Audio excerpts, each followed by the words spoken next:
at the Knesset on annexing the West Bank. Do you see it as a challenge to your peace effort? Can you say that louder, please? Yes, yesterday there was a vote at the Knesset in Israel on annexing the West Bank. Do you see it as a challenge to your peace efforts? Will you answer that, please? I cannot understand the words you're saying. Where are you from? Where are you from?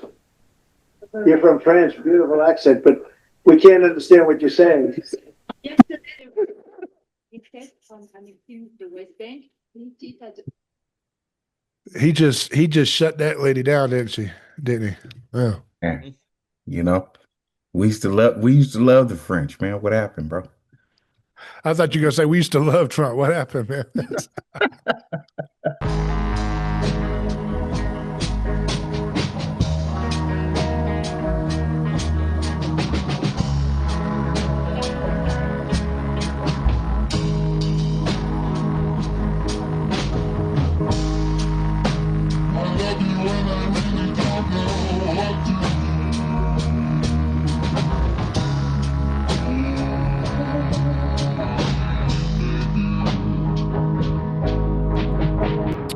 Shane, so what's new in your neck of the woods? What's going on? What's the big headlines that you've been looking at? I've been following the Israel Gaza thing. I've been following the apparent construction that's going on at the White House right now. Well, hold on a second. Shane Um, look like an icon right now, the way he's sitting. Dang. That look like an icon with the painting and everything. Man, I'm sorry, Shane. I can't get over that. It's so funny. It's got such an artistic look to it. Okay. Did you see the It's way the he was holding colors, his man. neck just like them icon? You know, he yeah. It's the with colors. the robe on, Yeah. looking good, Well, man. Shane, you just need to raise your hands like this, and then and that's we can just screenshot that, and that can be an icon. There you go. Boom. There you go. I mean, is There that you go. me? Yeah. That's good. Shannon, what about you? You've been following all kinds of conflicts. We want to bring you on because Laura Loomer keeps saying anybody talk about Gaza means they don't talk about Nigeria. So we wanted to have some updates on what's going on with Nigeria. You, Shannon, I got to tell you, there's nobody you can find in the podcast circles in America, at least, who gets into every linguistic difference, every tribe and tongue and the entire continent. Would you would say the whole continent, or is there a particular focus that your history studies focus on? uh, I mean, yeah, there's specifics, but I'm interested in the whole continent, and everything. But yeah, there's specifics. I mean, You know. there's nobody that does a podcast like Shannon on Bright Mhm. News when it gets into the linguistics and the history of all the different tribes. So Yep. I thought I'd ask Shannon what is going on in Nigeria, because we've always heard Nigeria as a great beacon in that region, you know what I mean? And so many great people coming out of that country as high proficient doctors and top of the field and so many different categories when they come to America.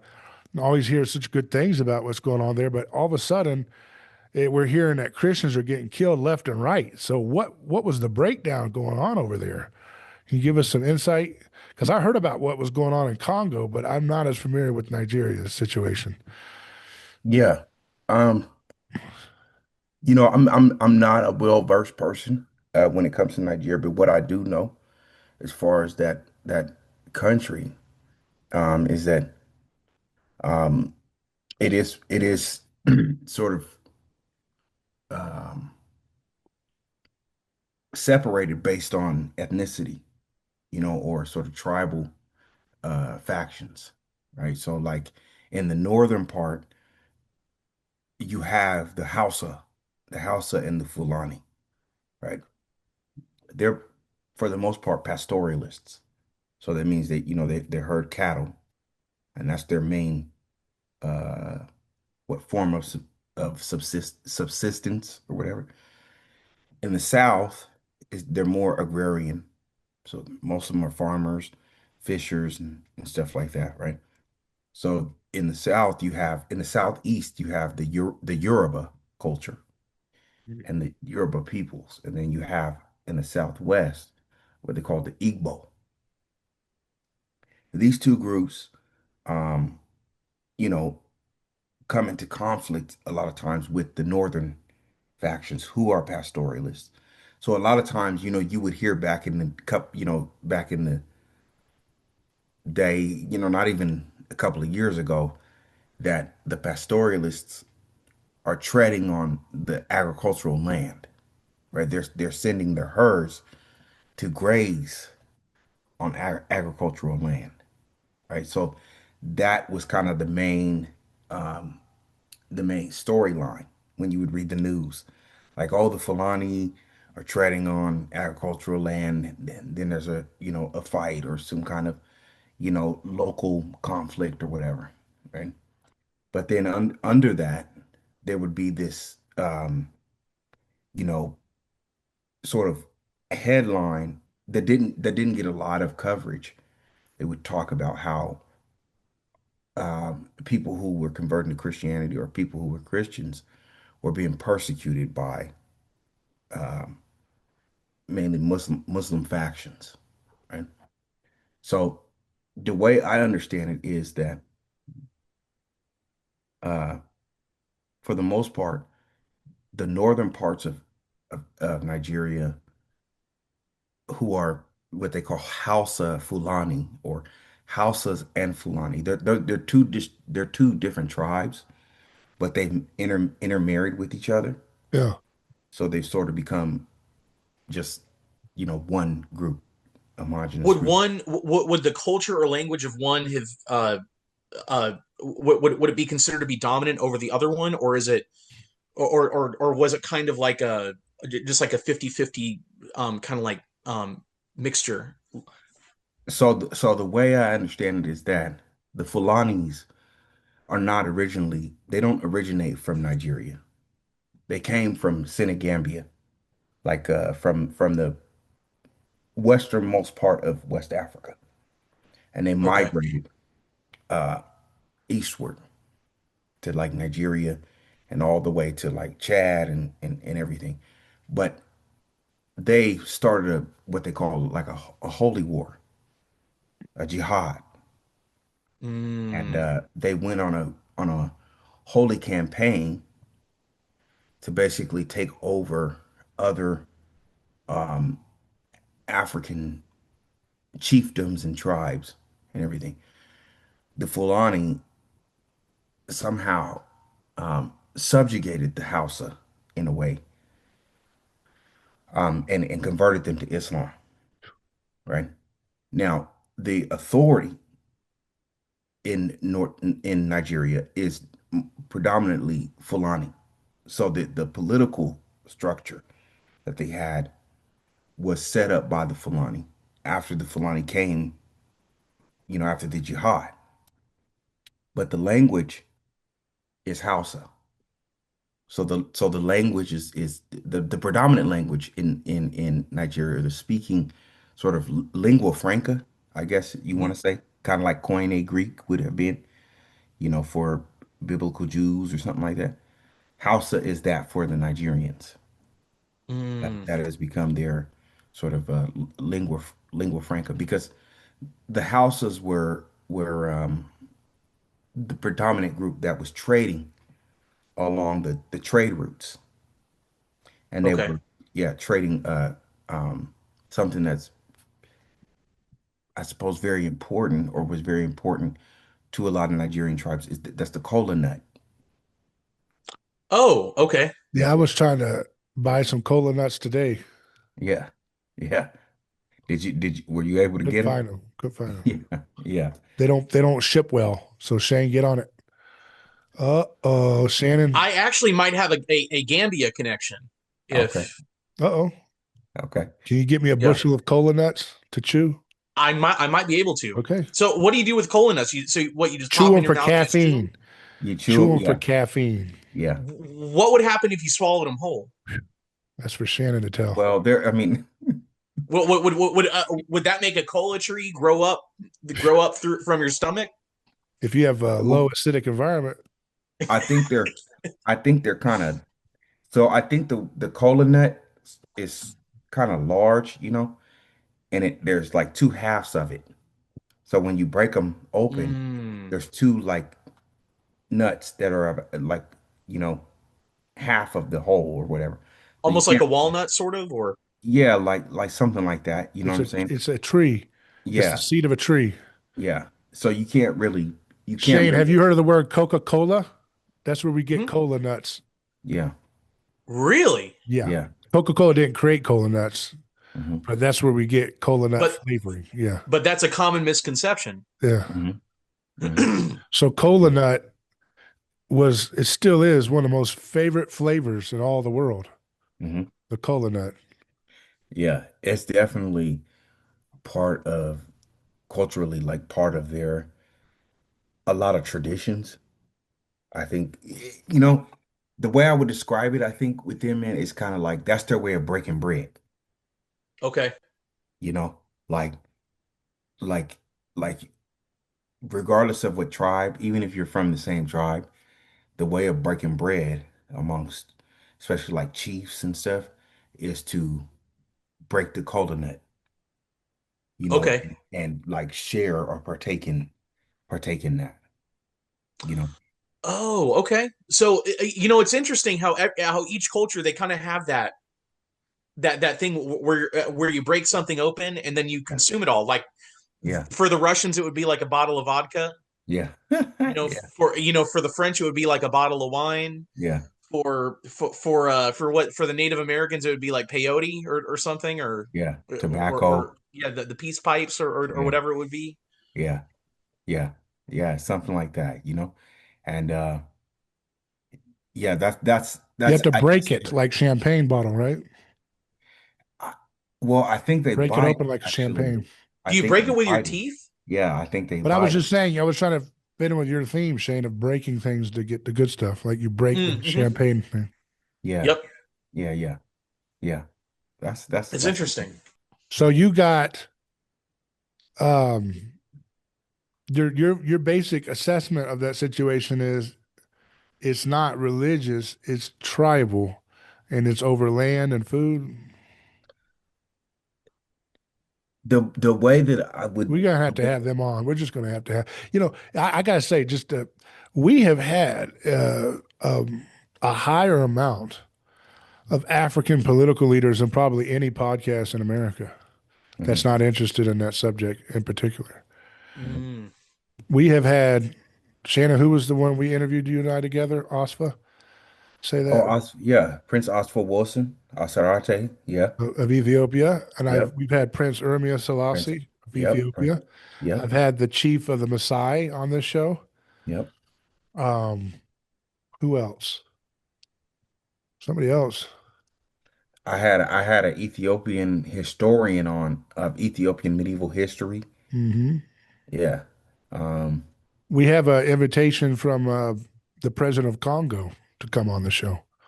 Yeah, so okay. I don't know why my show has Wow. become. I don't know if it's because the acronym for a neighbor's choice is ANC, and people are searching that word on accident. And, you know what I I mean? think Africa is the new hotspot, man. I know It they is, all, man. It and is. and a neighbor's choice is the hot spot for African politics apparently because a lot of Yeah, their Yep. neighbors come on our show. yeah. They So they, they really want to get the word out to that's American right, people. You know and what I'm they know saying? where to go. There's nowhere to go, bro. They And you know can't where to go back to go. I'm saying Africa. they know where to go. That's You're our show. you're the non-NGO gateway to America That's right. for African politicians. Yeah, Shane, explain what they did. One of the most shocking things, is you said the United Nations was it that forced which African tribes to burn dung for heat instead of just using good old fashioned fossil fuels or what was it? And then it caused so much Oh, lung disease they had to. yeah, they did that across uh, sub-Saharan Africa. Basically, any African countries that haven't been able to industrialize to the point that they can be somewhat self-reliant. Um, basically their governments are all kind of managed by the International Monetary Fund, essentially. And you have what are called austerity measures. And whenever you hear austerity measures, and austerity measures are always pushed by these international bankers that always talk about democracy, democracy, democracy. Well, austerity measures mean suspending democracy, jacking up tax rates and forcing farmers to not grow edible crops, but forcing farmers to grow things like tobacco and indigo and cotton and crops that cannot be, crops that can't nourish you. But the reason the farmers are really encouraged via tax policy and agricultural policy by their local government, which is forced to encourage the growing of those crops by the IMF, the International Monetary Fund, and then its syndicate NGOs that are all running around the country. They push that so that the debt that country is in can be paid off by the country selling, indigo, tobacco, cotton, basically cash crops around the world, so that they can obtain money so that they can make their debt payments to the IMF. And remember something, that this is all fictitious paper. This is all paper that the IMF and a bunch of wealthy bankers and stuff, they create it from nothing, right? Yeah. And to begin with. So long story short, what ends up happening is you create a scenario over there where resources are being misallocated. You're forcing farmers who would otherwise be growing edible crops, food crops and foodstuffs, grains and all that kind of stuff. You're forcing them to grow non-edible crops, and then what that does, that makes the country food insecure, and that country becomes reliant on Western powers, and essentially reliant on NGOs and the IMF and that whole nasty syndicate of neoliberals and neoconservatives. And the big picture thing that they do is, and remember, the Bible says that you are in slavery if you are in debt, right? And your master is whoever holds the debt. And so the master in this case, who would be the IMF and all these neoliberals and stuff, they tell the African countries, because of global warming, you're not allowed to industrialize. Because of global warming, you're not allowed to build power plants. Because of global warming, you're not allowed to industrialize your country. You're not allowed to build factories that refine plastics. You're not allowed to build these things, which are the things that are required in order to go from an agricultural society to a post-industrial society. You have to go through the industrial phase, right? Like the way that America built all these massive skyscrapers was by producing carbon gases. That's just a part of it. Steel mills and metal smelting and all that type of stuff, just de facto, it produces a lot of carbon gases. And what they do is they say, you're not allowed to do that.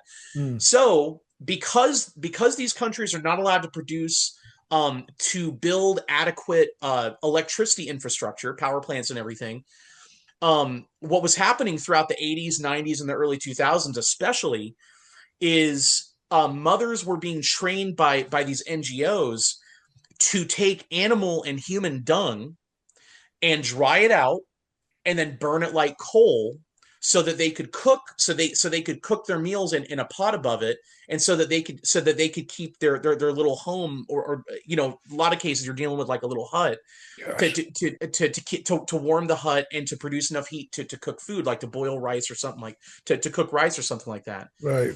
And what ended up happening was the fumes that are put off by burning dung and also by burning wood and stuff inside of a hut, basically doing exactly what they were told to do by these NGOs and stuff. It caused a lot of lung disease. Not only in the moms, but in the babies too. And the really sad thing is that if your concern is the output of carbon gases, if your concern is you want to reduce that, it's much more, you substantially reduce the output of carbon gases by making electricity available to everybody, even if that electricity is being made available by large coal plant, clean coal, by large coal plants or even petroleum plants. You end up having a net reduction in the output of carbon gases that way, as opposed to every single person individually burning dung or wood. Huh. So the thing Are is, they still doing that, or is that something that the '90s stopped or 2000s? so from what I understand, I think they've moved the direction more of solar panels, and a lot of that is kind of is not because of the benevolence of the International Monetary Fund and Westerners. A lot of that is because the Chinese they overproduced lots and lots and lots of solar panels. So what the Chinese did was they went over to Africa and they dumped a lot of these solar panels onto the market over there, in exchange for, basically what they would do is go over to a lot of these African countries and say, hey, we want to build a mine there, and in exchange for that, we're going to give you, a subsidy of a whole bunch of Chinese money, and we're willing to dump a whole bunch of solar panels into your market so you guys can Yeah. have them, and everything. So the thing is, like, the Chinese are run by a communist party. I'm not a fan of them, but the thing is, the way it's reported in the American press a lot of the time is that the Chinese are just are just like are just a bunch of nasty little wolves that are just going over there, and they're just trying to harm Africa, and they're trying to harm all these countries, and the people in these countries, they're just so dumb and so low IQ that they just fall for it. No, actually, the thing is that the Chinese are offering them a better deal than the Americans are, Yeah. than the Americans and the Westerners are, because the Americans and the Westerners are saying, we want for you to get the heat for you to cook with, and to keep your huts cool at night, or to warm your huts at night. We want for you to get that from burning dung and from burning wood. Mhm, And these people are like, we don't want to do that anymore. mhm, mhm. We want to move on from there. And the Chinese are like, okay, we can offer you solar panels, Yeah. Yeah. and they're like, okay, that's what we're going to take. Well, the Chinese don't have a lot of folks from the neo-Malthusian crowd coming over there representing their interests for Africa. And I Right. think that makes a big difference, doesn't it? Right? Because when you have these Western folks coming over and they've got neo-Malthusian ideology, which is another word for eugenics, Mhm. and then you're bringing that into the conversation, that's going to be a raw deal.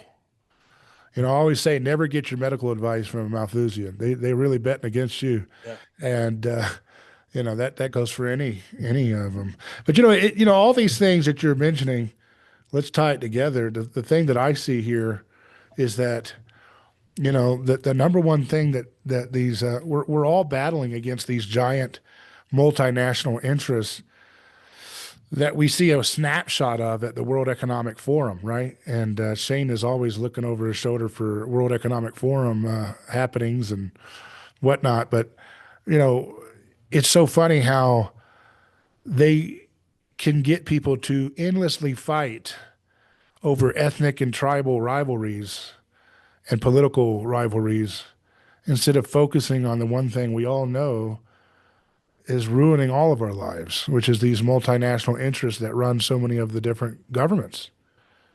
It's like Trump looks so impotent, and everybody says, oh, well, he's trying. And I know that statecraft can take a long time, but it just optically looks so impotent where he's always saying, I'm going to get this war done in Ukraine. And he can't even get a meeting set. The Hungary meeting just fell through, and with Russia. Yeah. And so you can't do that. And, then we just saw JD, every day a senior Trump administrative official goes over to Israel every day, just about. They say, oh, we're going to send Marco Rubio. And they send him straight to the wall. And they go, oh, we're going to get Yep. JD Vance to straighten him out. They send him straight to the wall. Every one of them shows up. It's like they put him in a corner, time out. Mhm, Go stick your nose in a corner. Yeah.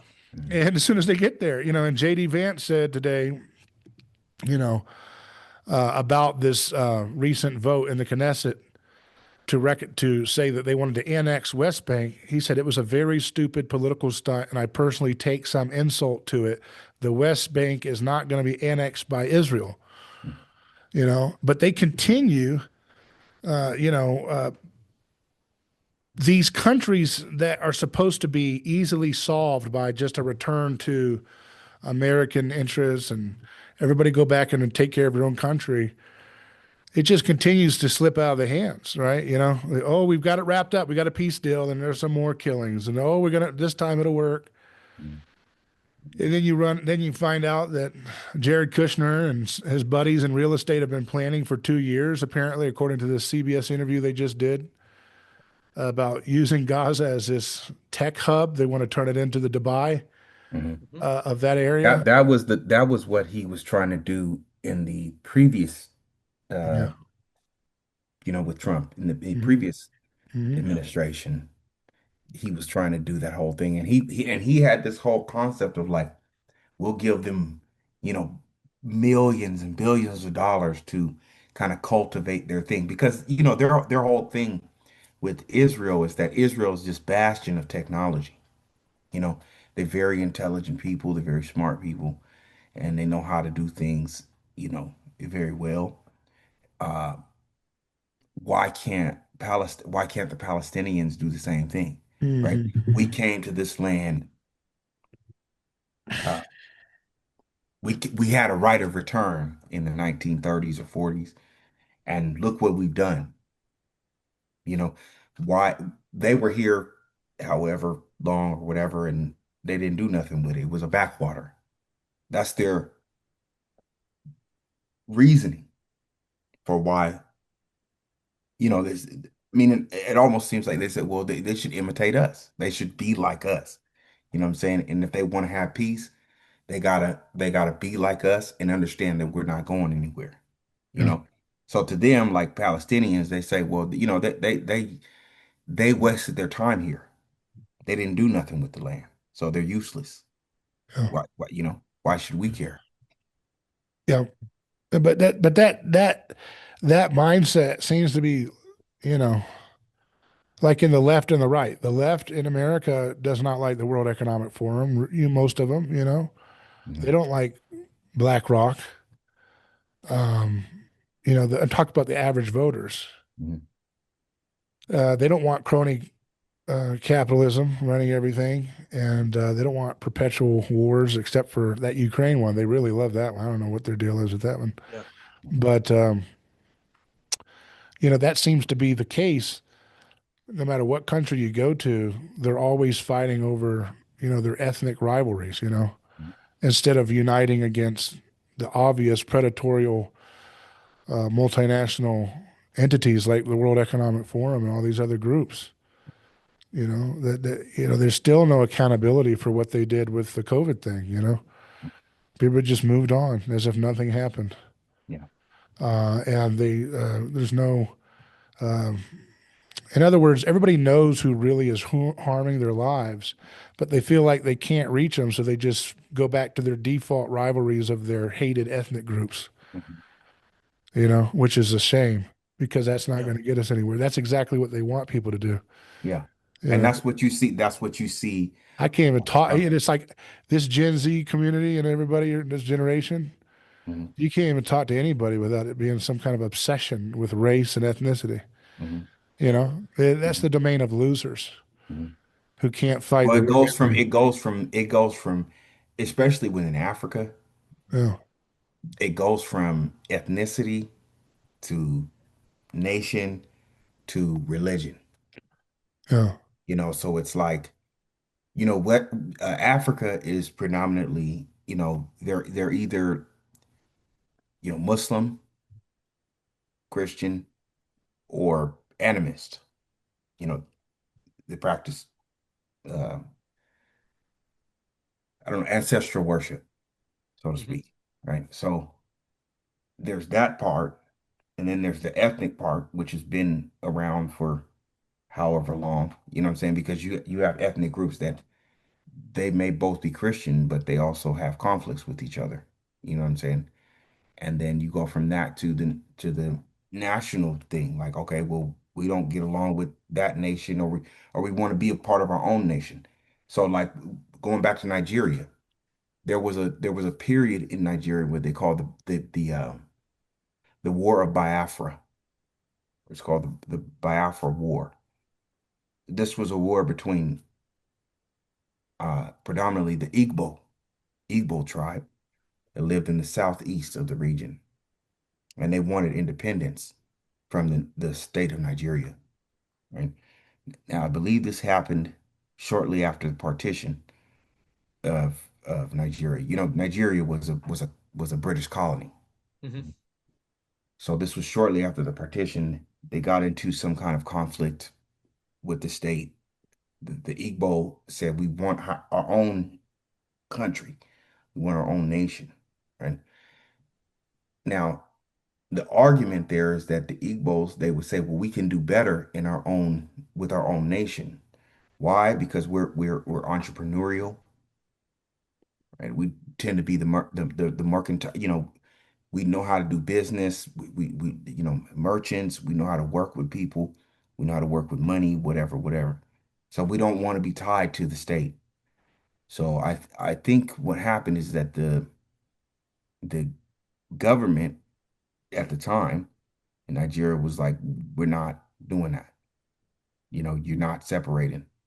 So if you try, then we're gonna fight with you, you know.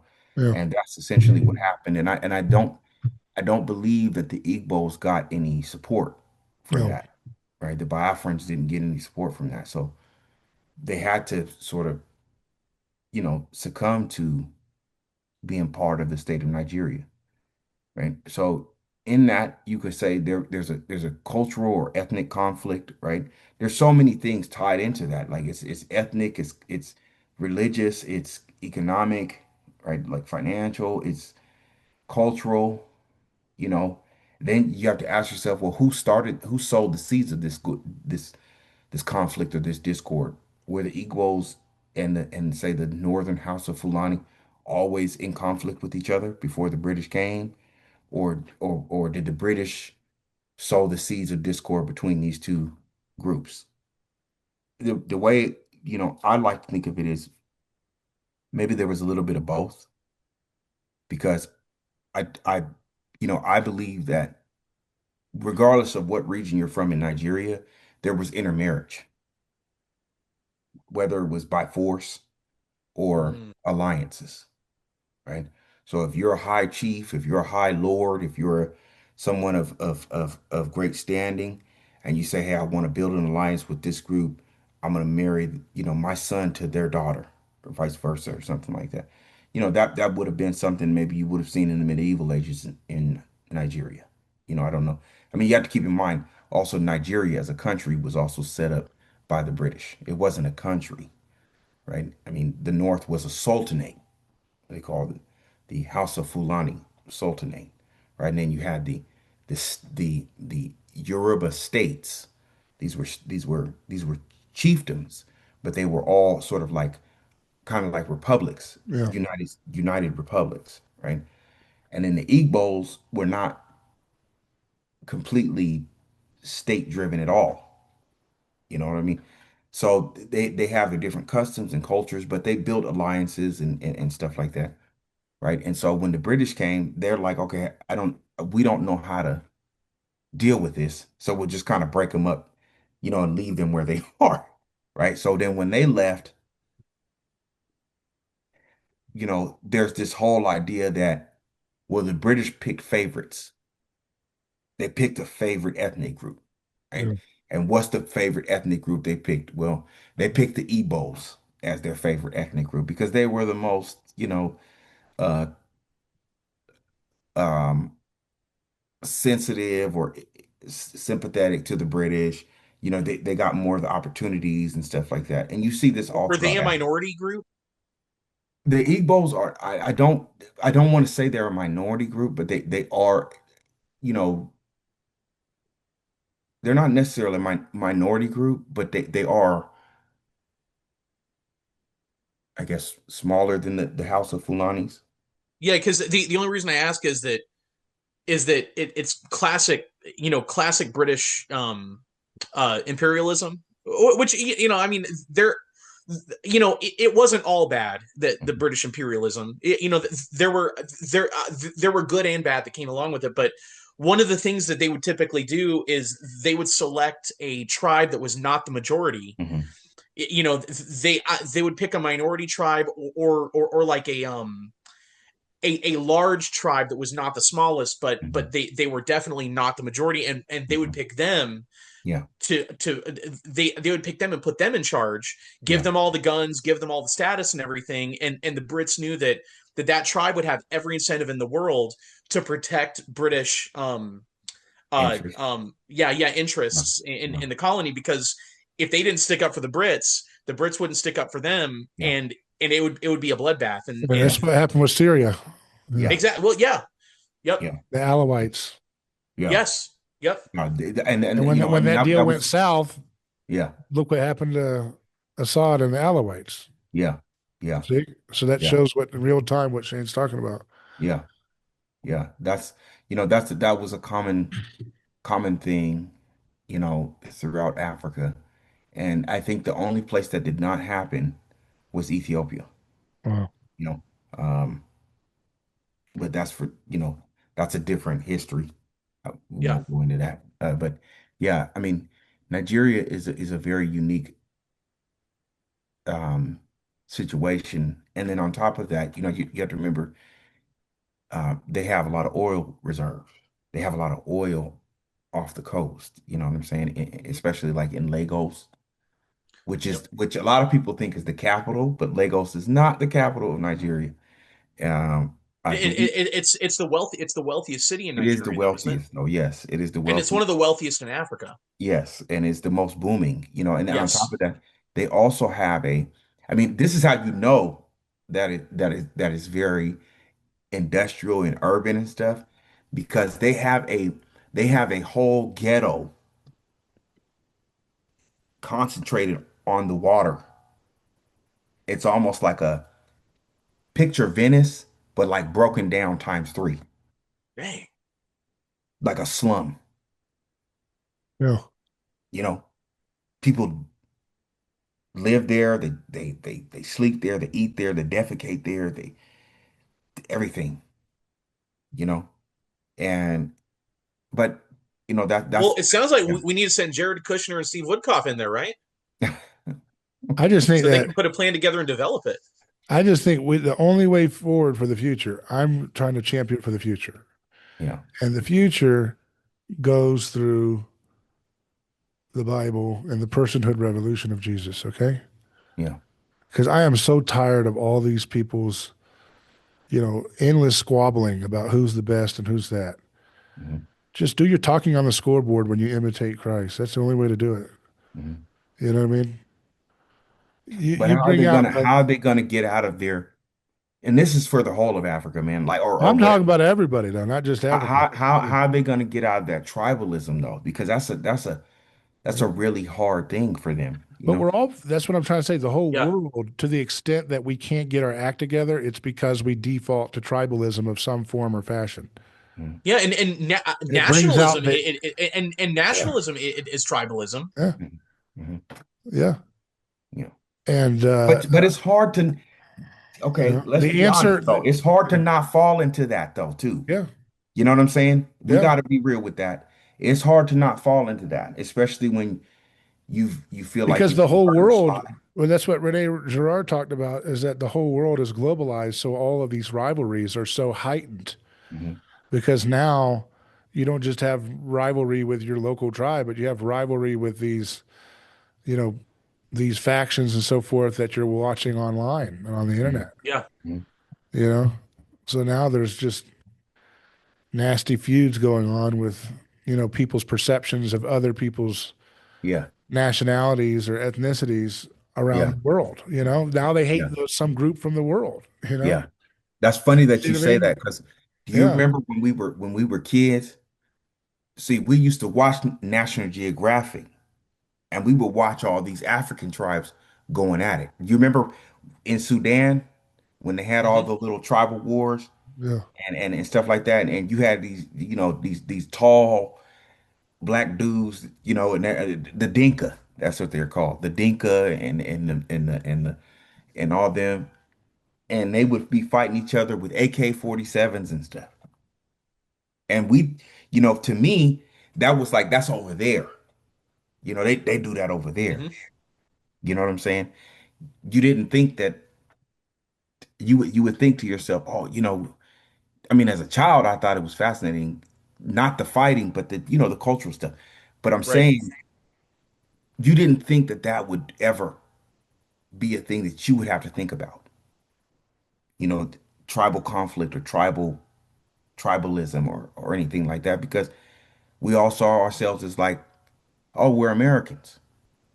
You know, we sort of like we got over that at some point in time, and now we don't have to deal with that But anymore. it's not an autopilot thing. It comes back Yeah, yeah, based on context and conditions, you know? yeah, yeah, It's like saying you got over stealing or we got over murder, you know? yeah, It can get tamped down for a while, but this part of us can come back. yeah. And everybody's really, you know, the Christian message is the origin of what we call multicultural or universal, you know, universal consideration, right? Mhm, Christianity really is the heart of that. And, you know, and a lot of people, like you said, they don't want to take it seriously. So they revert back to their tribalism and their ethno narcissism whenever they feel stressed, mhm, needing to Hmm. scapegoat somebody else. mhm, And and I can only say that you will be absolutely doomed if you do that. mhm, You know, to mhm, go back to ethno narcissism as your primary means of disputing or dealing with your problems will doom you mhm, to anthropological extinction. mhm, If you understand the power of what the gospel unleashed, it will collapse your attempts to try to revivify the pagan sacred, which is ultimately hand in hand with these ethno narcissistic considerations of the world. You know what I mean? mhm, In Yeah. other words, and I see on both sides of the left and the right the same thing. You know, the right is always, you know, this, the right is now returning to this ethnos obsession again. mhm, They're trying to imitate the left because they've seen the left do it and they think this is what they're going to have to fight fire with fire. But it's just going to extinguish all the movements that do this in the long run because the gospel is like an infection in a culture. And the more you try to stamp it out through sacrifice, the more it gets powerful. mhm. Yeah, So that's trying to blame that's the British for your problems or, you know, mhm, look, America, our ancestors were victims of British imperialism. mhm, I mean, we could Hmm. blame our crooked teeth hundreds of years later for the reason why we all need, you know, orthodontics on, oh, it's the British people that did that to me.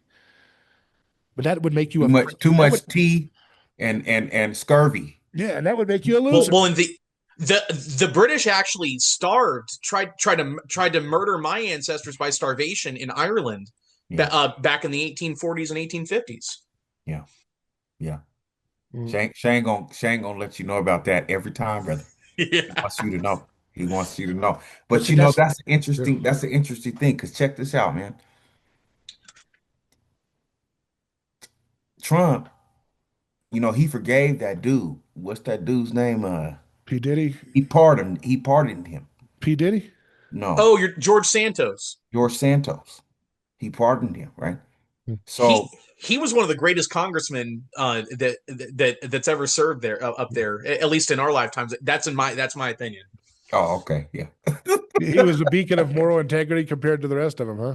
You gotta He he you gotta was, have to man. explain that, bro. But Yeah. but but you know, it's just, you know, Shane, me and you, I think we talked about this, man. We said the title I gave it was Trump's Jubilee Moment. And that this was before he became the 47th president, right? Is he the 47th now? 47th president of the United States, right? I said before gets in office, once he gets in office, he has a chance to forgive his rivals Hmm. and everything that they did to him, Yeah. or he has a chance to be vindictive and use retribution. So, you know, I don't know which way he's going with that. Yeah.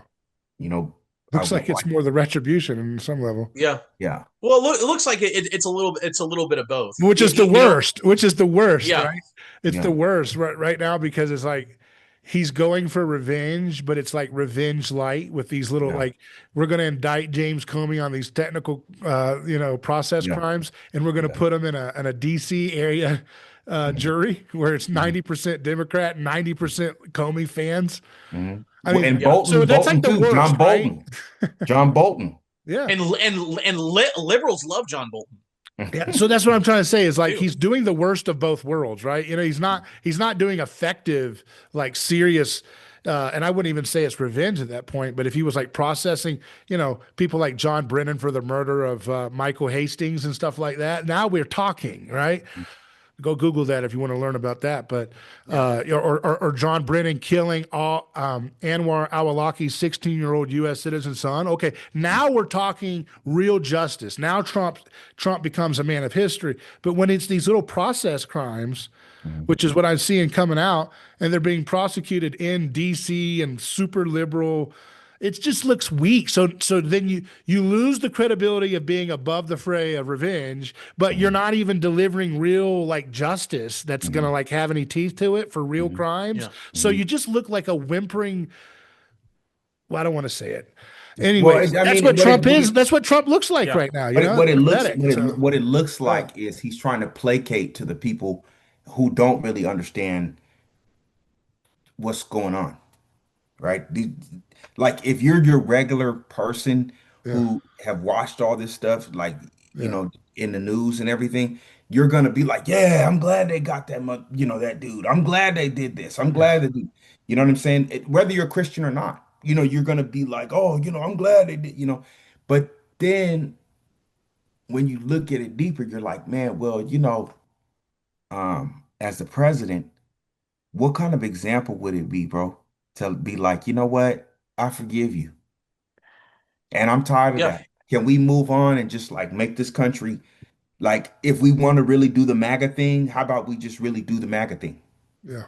Why do we have to like do the whole Well, it's looking. coming after enemies He's and looking more like like a kind of sequel to George W. Bush after all, you know. So, yeah. Yeah. and I know all these little super edgelord kids who have these little podcasts and Twitter pages keep saying it's a secret little plan he's doing, but man, you know what? We're not going to wait around for a little secret plan, okay? I mean, these You mean like people. the secret plan that he was part of the FBI that was trying to take down Yeah, Epstein? yeah, Yeah. yeah, yeah, yeah. You know, it's like if you got a secret plan, you could sell it a lot better than this. You could be like, Yeah, he could be like, listen, there's a lot more to this case. yeah, Trump could say, and you're going to find out, in due time why it can't unfold in the same immediate direction you want, right? Like mm, just say something intelligent for God's sake. But yeah, you got these little fanboys that want to act like they're above the crowd, that they mhm, know the secret sauce, and oh, we're so smart. And Yeah. this is just nerd culture, by the way. Nerd culture always does this.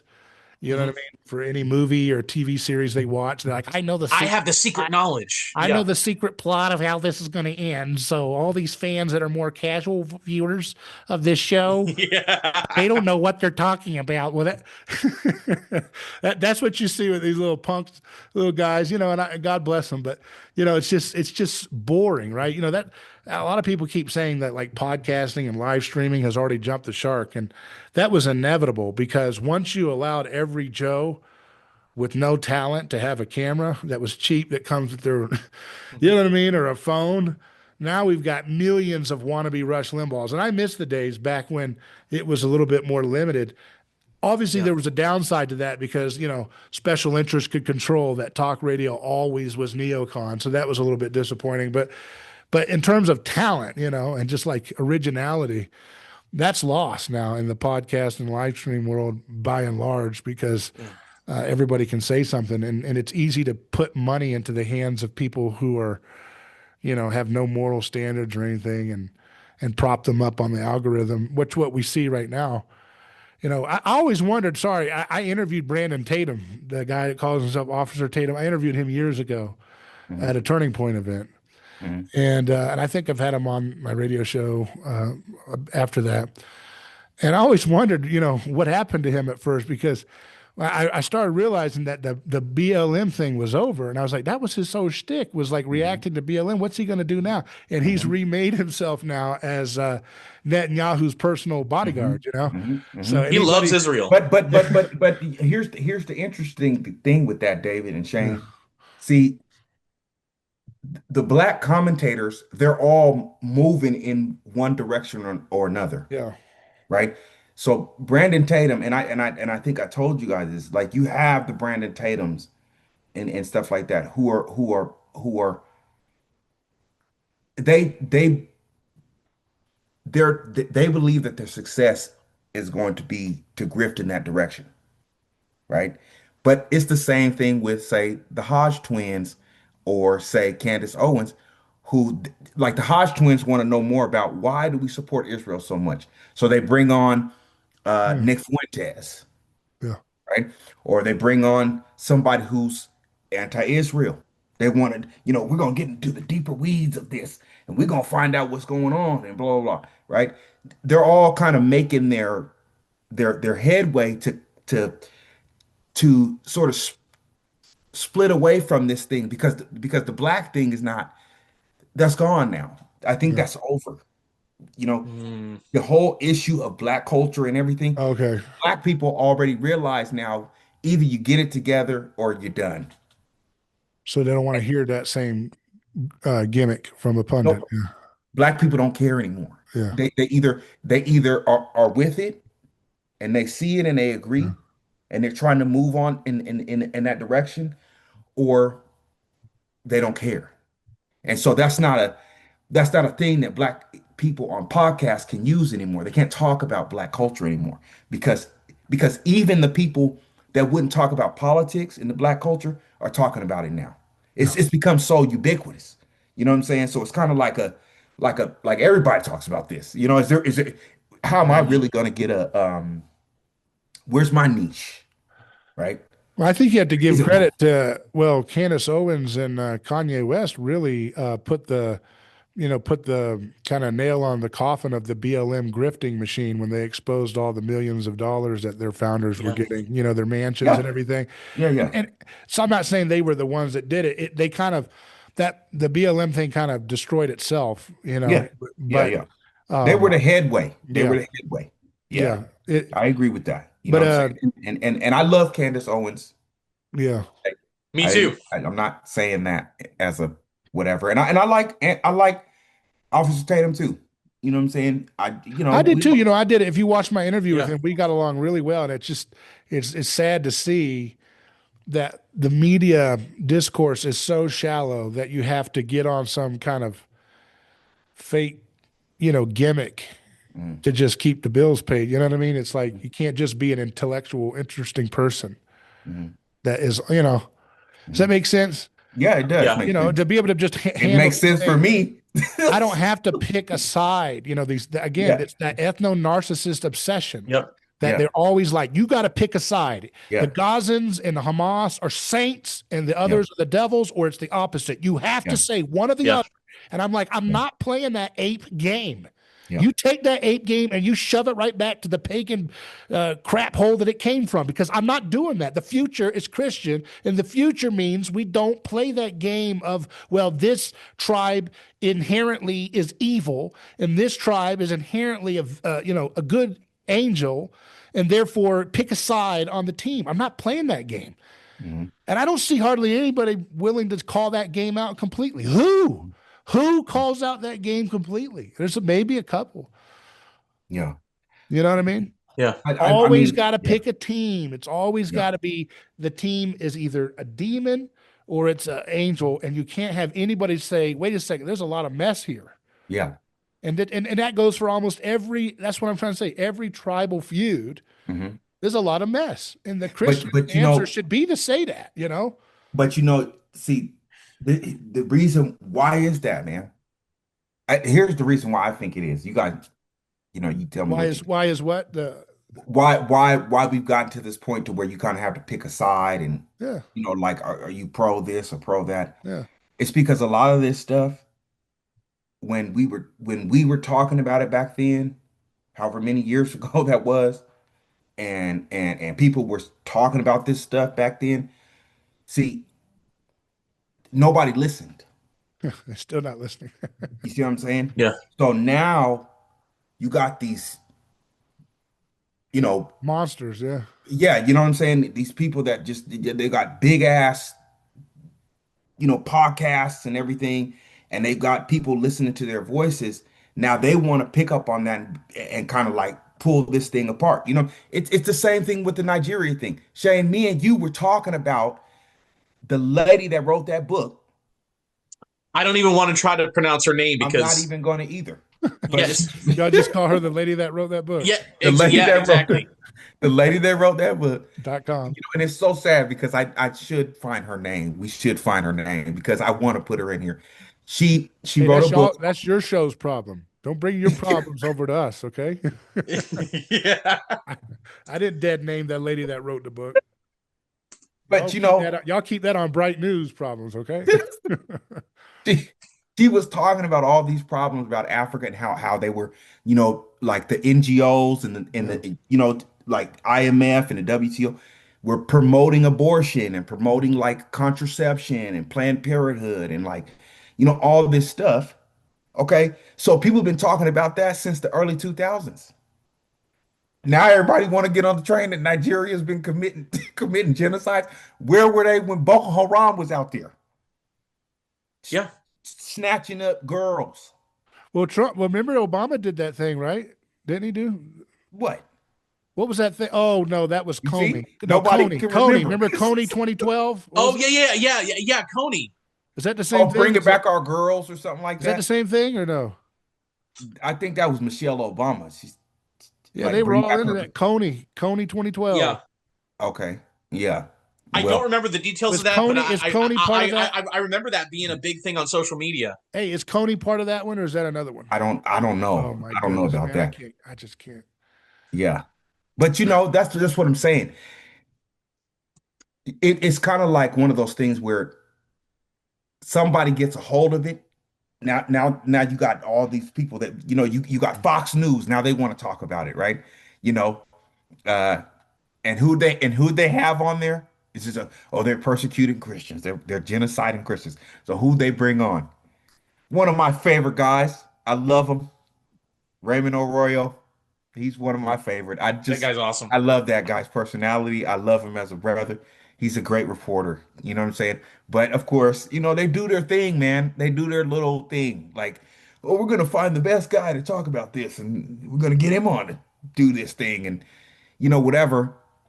And then Yeah. then it gets swept under the rug. And if you push on people's deep-seated ethno-narcissism, you'll find out that, and it always goes to, well, anytime my tribe has been caught in history with its pants down, it's because another tribe did that something to them to stir them up. Mhm, You notice that? mhm, And that goes for every group.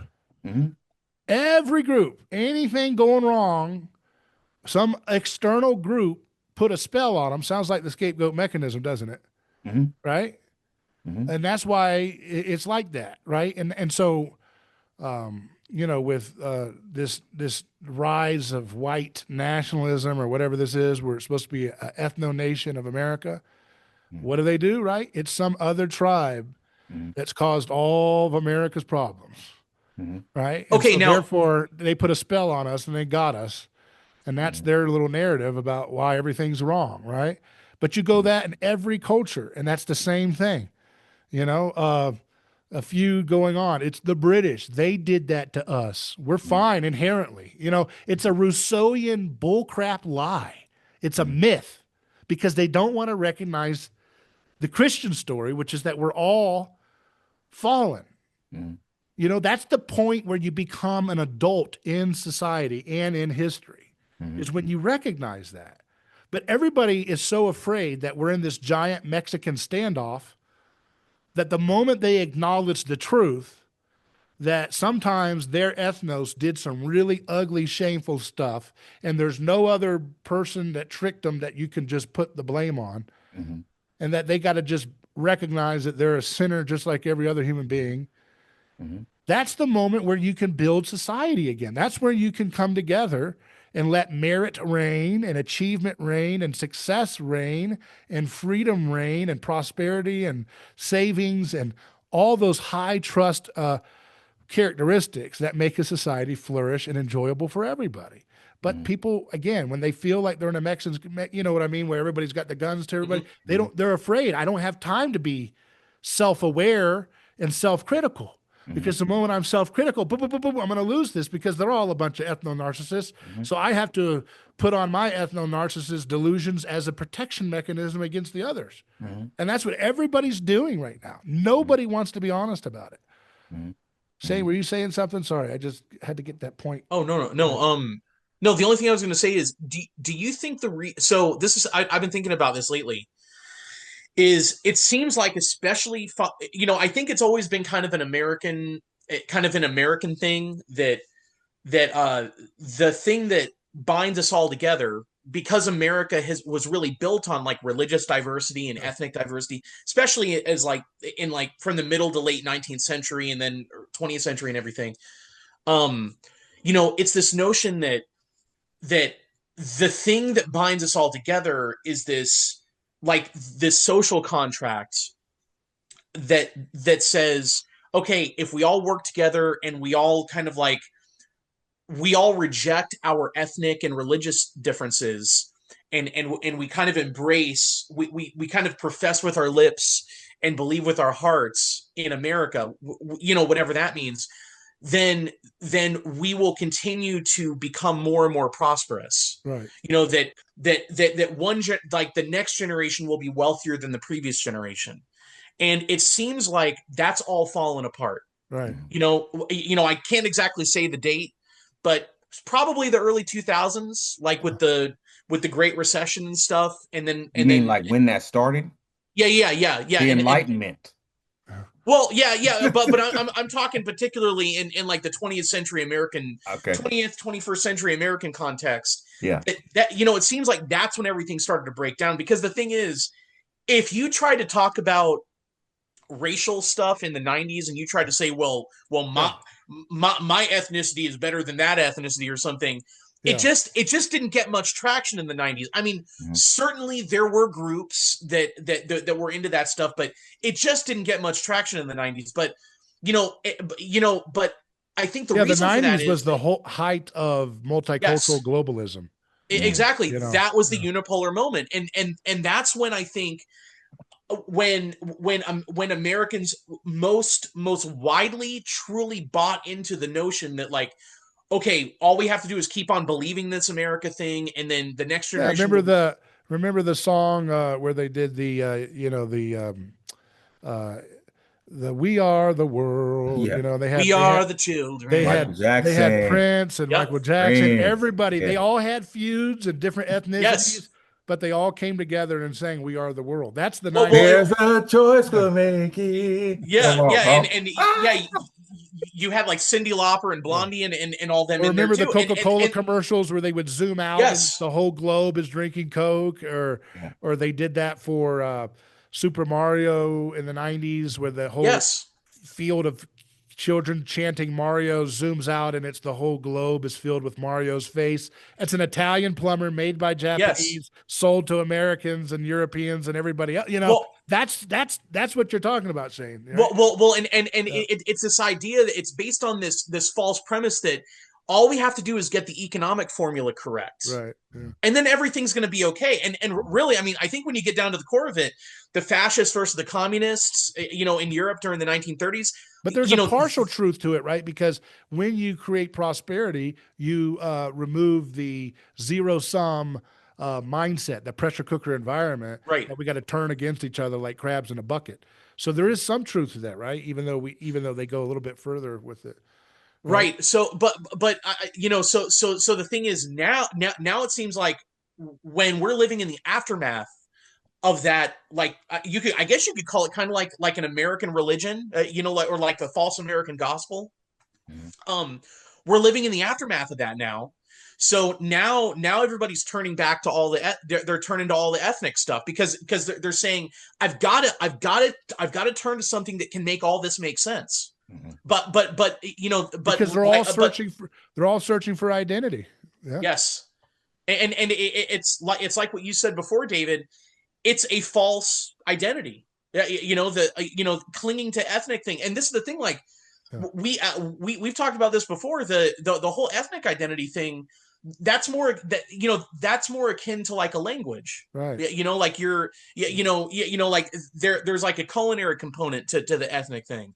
Yeah. There's a linguistic component to it. There's even a fashion and aesthetic component to it and everything. And in many ways, it's very much it's like a language. It's the way that you relate to the world around you and stuff. And that's fine. But to try to say that like that mine is better than yours or something like that, that's where you start getting into problems. But you can only understand the correct context of your ethnic background in terms of the gospel, it truly being a part of the gospel mosaic. And and the ethnic thing is so sacred either way. Like if you say anything preferential about your country, you're considered a target of scapegoating, right? Yeah. Especially if you're in a Western country, let's be real.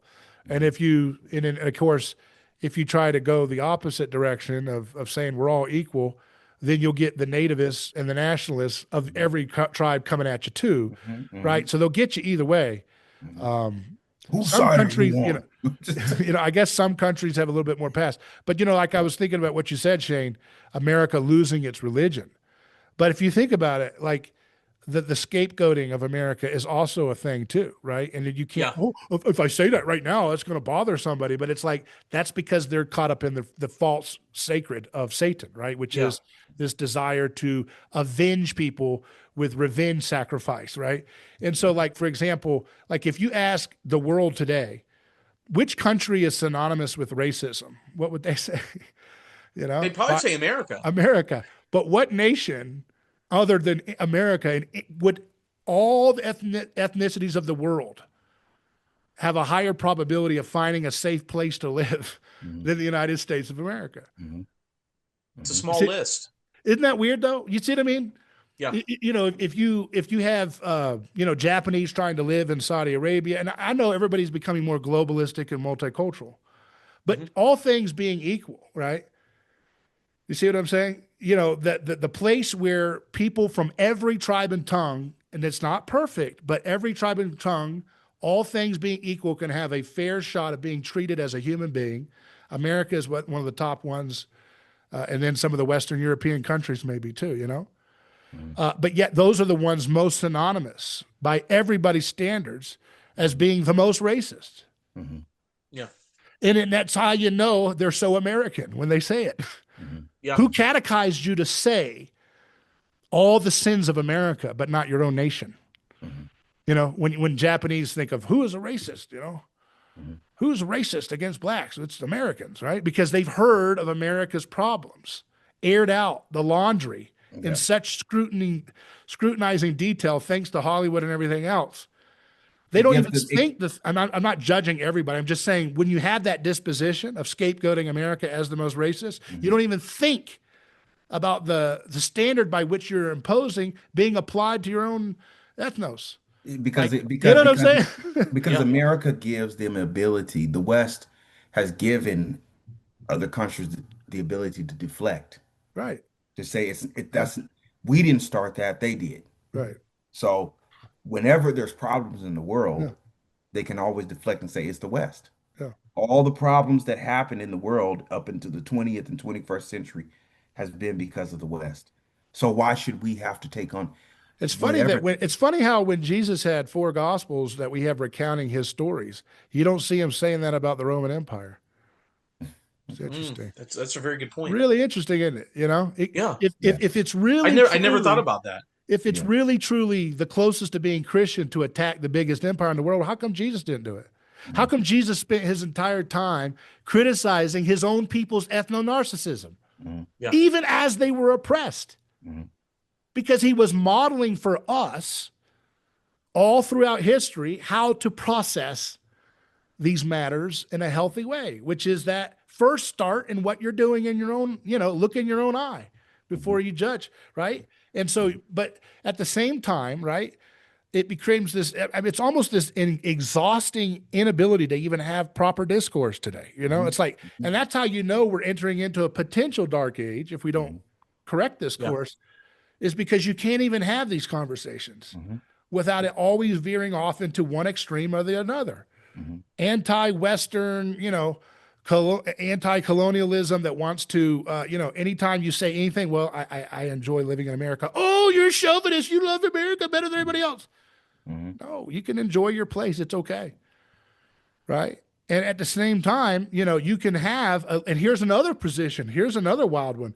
You can believe and enjoy in a nation where there is a diversity of every ethnicity present without supporting the abuse of that system by importing 20 million people illegally, just flooding in overnight. Mm-hmm. And of course, every country wants to judge us for even saying that, maybe.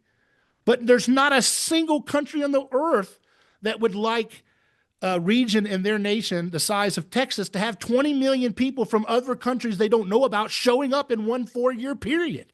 They wouldn't allow it. They wouldn't allow it for one bit. Right but now. yet they want to judge us if we say, whoa, can we slow down a little bit? Mm-hmm. And let's do this in a way that makes sense instead of ravaging the foundations of culture and everything else, because culture isn't economic units, like you said, Shane. It's not economic units, Mm-hmm.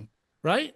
Yeah. That's all I'm trying to say is Americanism as a worship, yes, that has to go. And American exceptionalism worship, that has to go. But we don't have to throw out this obsession where we have to ping pong to the other side Right. and say, well, we have to deify this complete self-flagellation of everything beautiful about this place, because the things that are most beautiful about it are the things in which the Bible shines the brightest in our history. And the Christian tradition shines the brightest. So where it shines the brightest, we give God glory. But we also don't have to self-flagellate ourselves like, oh, we're so worthless, except we had the scripture and the tradition longer than other nations. No, we can enjoy the things that we've done. We can enjoy the fact that we have a right to a fair trial, that we have free speech, but we don't have to lord that over to other people. We should come. And so that's what I'm saying. To be a Christian is it's such a dance, it's such a narrow path, because It's the a options we double-edged have on sword. That's available. what I always call it, a double-edged sword. Yeah. It's like the options are Self-Flagellation Inc., which is this nasty globalist, multinational backed monster of empire, or this newer version that they've been cultivating for a long time, which is this return to nationalism and ethnos worship. And I'm frankly tired of it. I'm tired of, whether it's the evangelicals who are getting their comeuppance right now with their false ideology of dispensationalism, right? They're working through that right now publicly. Or it's Catholics or Orthodox, whatever it is.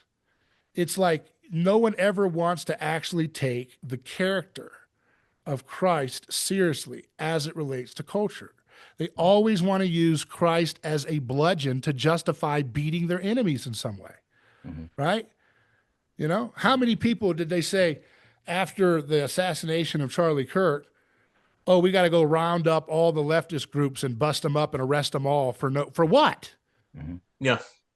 Even if they had nothing to do with, just arrest them all, because we need a Christian nation. Well, by doing that, you're not a Christian nation. You're a pagan. Well, you say that, right? Actions speak louder than words, right? So you can say, oh, I want to bring Christendom back from the commies, but if that means arresting tens of thousands of people, well, first of all, you're a fool, because you're going to give them more martyrs' energy than they've ever had before. Fool. You don't even know the first thing about the power of how Christ works. And I find that I'm really irritated about this Christian nationalism and the fascist kind of attitudes that these folks have, because they're a bunch of cosplaying white liberals is what they really are. They know not what they know not what they speak of, the spirit in which they speak. Oh, I want these little fascist people to come back and save my country because we're going to be Christendom by force. And it's like, you have no idea how much you're antichrist right now, and how much it's going to backfire. Even on the things that you say you want, it will backfire because of the way in which you're doing it, right? Thank God for Uncle Rene Girard, because I'm telling you, he came in the right time in history to help hopefully navigate folks out of this nonsense, Yeah. I always think, He left too soon, man. We Yeah. need him right now. You know what I'm saying? But he left us with some good thoughts. So, Well, I mean, right when he died, it was like the same day they had that 2015 massacre in Paris nightclub. Remember that? The Bataclan? mhm, mhm, Oh Yeah, same yeah, day. Yeah. Which is like the rearing of the most vulgar violence, on the same day. yeah. That was horrible. But you can see, here's another tell though.